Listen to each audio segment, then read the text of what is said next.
The House passing a multi-trillion-dollar budget blueprint last night. And while this is a big step for President Trump's agenda, there are still plenty of challenges ahead. Joining us right now to talk about the budget, DOGE, and much more is Congressman Khanna, whose district is in the heart of Silicon Valley. Ro, thank you very much for being here. Why don't we talk, first of all, about what happened last night, this procedural vote in the House for budget approval. It was a close one, but the Republicans were able to push it over the finish line. What comes next?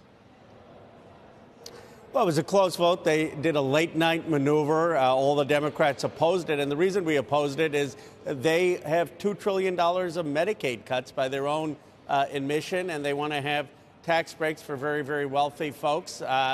Democrats just don't believe in that. Now we'll see what they get through in the Senate and if they actually go through with this. Yeah, I guess there were Republicans who weren't in favor. The president was able to call and kind of wrangle most of those votes, everyone save one vote. Many of them wanted to see additional cuts, that this didn't go far enough for them. So I guess I wonder what the Democrats' next move is. If this goes to the Senate, what happens next, and what will the Democrats do to kind of put their opposition forward? Well, the Democrats will keep talking about the facts, that what this is going to mean is $2 trillion of cuts in Medicaid. What does that mean practically? It means many states will no longer be able to offer Medicaid insurance to a number of individuals. It will mean the closure of hospitals. By the way, Donald Trump won voters under 100,000. So a lot of the people who are going to be most impacted by these Medicaid cuts are his voters. And they also have cuts to food stamps, all to fund tax breaks for very, very wealthy individuals. Look, we don't have the votes to stop this. They can, through reconciliation, get this through the Senate and the House. And then it's for the American people to see whether they really want these drastic cuts. You know, Ro, that's a populist message that we keep hearing when people come on that I don't think is entirely accurate, and I think it's kind of disingenuous because the 2017 tax and job cuts, I mean, marginal rates went to 37 from 39.6. That affects a lot of people. The standard deduction changed. The child tax credit would then drop from $2,000 to $1,000. And it says right here, approximately 91% of taxpayers would face higher taxes, with the majority being middle-income families being particularly affected, most affected. Anyone making $80,000, a family of four, would see a $1,700 increase in taxes. 91% of Americans would get a tax hike, and then you're also talking about corporate rates going back up. So just to continuously say that it's billionaires that are benefiting is totally false. It's totally disingenuous. And you're also conflating corporations with the wealthy or with billionaires because of the corporate tax cut. Why not be honest? And Democrats I think they could earn some goodwill with people if they were actually honest about what this means. I don't know about the Medicaid stuff. You know, I don't know whether Republicans have settled on that or not. But just the tax cuts themselves benefited everyone across the board. If some people pay more taxes and their marginal rate goes down and they're wealthy, it's true that the actual benefit is a bigger number, but everyone benefited, and 91% of people will get a tax hike. Joe, first of all, I didn't say it just is going to benefit billionaires, but it disproportionately last time benefited those in the top 1%, as you acknowledged. That's who pays the taxes, Ro. But that's who pays. Of course, they're going to save more if you lower the marginal rate because they're paying so much more.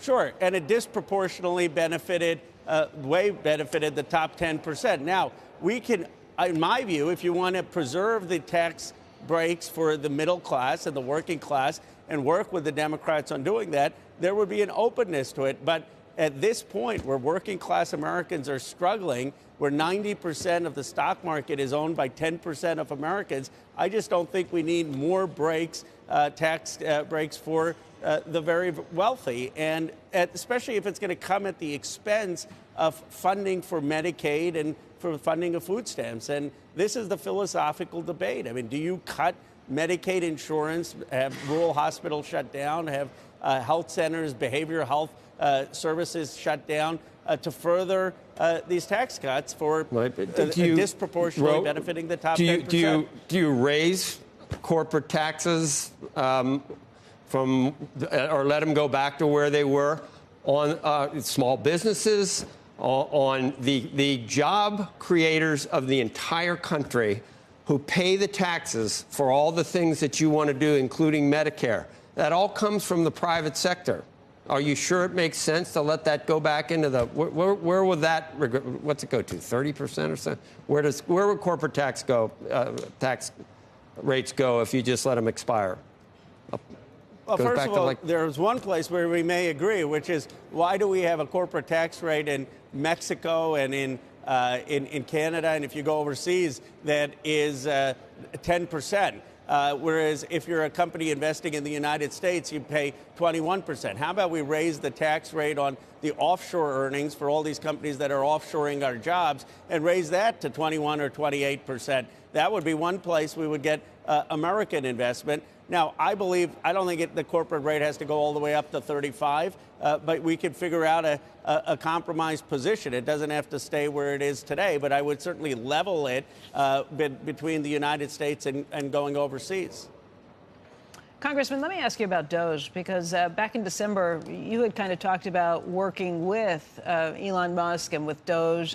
You've changed your tune pretty substantially. I think at this point you think that they are breaking the law. What happened to make you change your mind on this?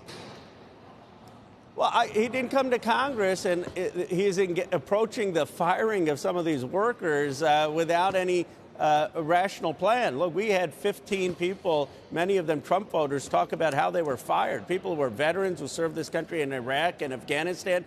They called it the Valentine's Day Massacre. They all got an email on Valentine's Day. Many of them had been good performers. They had been top performers, and they just told that their jobs were eliminated. Some were told they were poor performers when they were actually good performers. So there's been no rational plan, and people's lives are being hurt, and many of the cuts, they're not even coming to Congress to discuss them.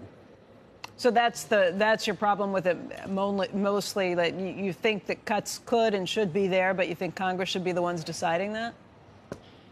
No, my main thing is it's not being done in a way that is rational. It's just cut, not looking at people's performance, not looking at what their functions are, not having any conversation with them. And secondly, it's not going after the big ticket items, which are the subsidies to big fossil fuel companies, which is the breaks that we're giving pharma in terms of the buying of medicines. It's the Pentagon, the big five prime contractors. So they're not tackling that.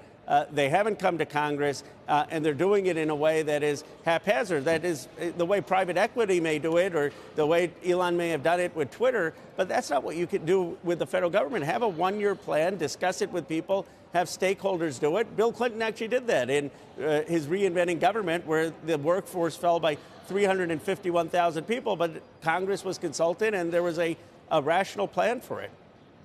Hey, Congressman, wanted to also get your thoughts on the idea of a gold card for immigrants who want to immigrate to the United States and are wealthy enough or prepared to spend $5 million to do it. Well, certainly a glimpse at President Trump's assessment of value. You know, he looks at things from investment. I guess I just say to him this. I don't think Sergey Brin, who founded Google, or Satya Nadella or Sundar Pichai had $5 million in their bank accounts when they came. In fact, I know they didn't. And yet they built trillion-dollar companies. Even if your goal is the maximization of American industry productivity wealth, it doesn't seem to me that just evaluating people based on how much wealth they're going to bring in initially is the right metric, as opposed to their ambition, their industry, their creativity, their productivity.